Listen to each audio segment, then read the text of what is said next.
முருகா வெற்றிவேல் முருகா. வேலுண்டு வினையில்லை, மயிலுண்டு பயமில்லை.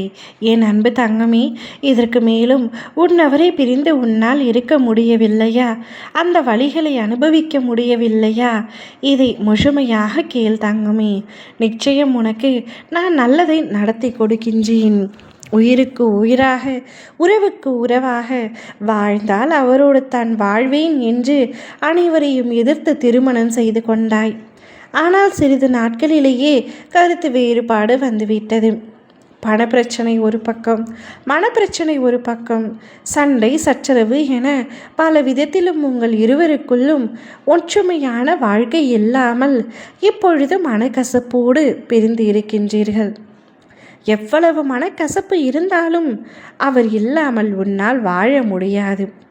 ஏனென்றால் அவர்தான் உனக்கு உயிர். அவரை பிரிந்தும் உன்னால் இருக்க முடியாது.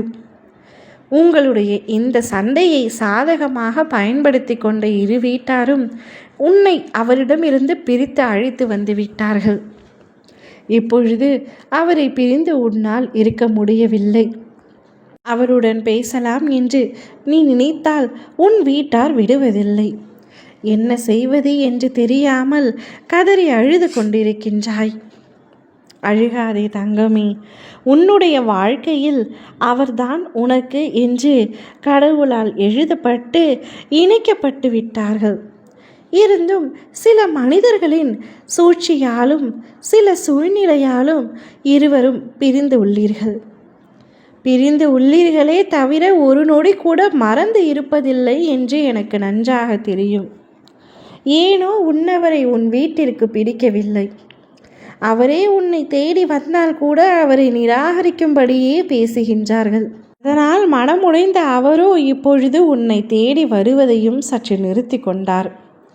எவ்வளவோ கெஞ்சி பார்த்து விட்டார். ஆனாலும் சம்மதிக்கவில்லை.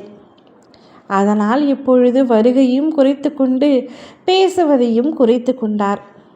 இப்பொழுது உன்னால் அவரை பிரிந்து இருக்க முடியவில்லை. தவித்து கொண்டிருக்கின்றாய், துடித்து கொண்டிருக்கின்றாய். திருமணமான பின்னும் எதற்காக நான் அவரை பிரிந்து இருக்க வேண்டும் என்று பல கேள்விகள் உன் மனதில் எழும்புகின்றன. ஒரு சிறு சண்டையினால் இப்பொழுது பிரிந்து இருக்கின்றேன். அவர் மீது எனக்கு இருந்த அத்தனை கோபங்களும் இப்பொழுது சென்றுவிட்டன. அவரை பார்க்க வேண்டும், அவரிடத்தில் பேச வேண்டும். அவர் இல்லாமல் என்னால் இருக்க முடியவில்லை என்று உன் மனம் ஆதங்கத்தில் கொதித்து கொண்டிருக்கின்றது. கவலை கொள்ளாதே. உன்னுடைய குடும்பத்தாரே உங்கள் இருவரையும் இணைத்து வைக்கப் போகின்றார்கள்.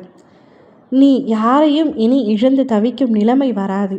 குடும்பமா துணையா என்ற கேள்வி பலமுறை உன் வாழ்க்கையில் எழுந்துவிட்டது. இனி எழுகாது. இருவரும் ஒன்றாக இணைய போகின்றீர்கள்.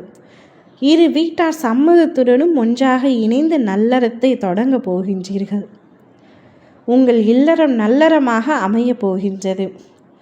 கூடிய விரைவில் அனைத்தும் நல்லதாகவே நடக்கும். உன்னுடைய வாழ்க்கை சுகமாக இருக்க போகின்றது. அதற்கு என் ஆசீர்வாதத்தை நான் முழுமையாக வழங்கிவிட்டேன். இன்னும் சிறு தினங்களில் அனைத்தும் உன் வாழ்க்கையில் அரங்கேறும். அதுவரை பொறுமையாக இரு. ஓம் முருகா வெற்றிவேல் முருகா.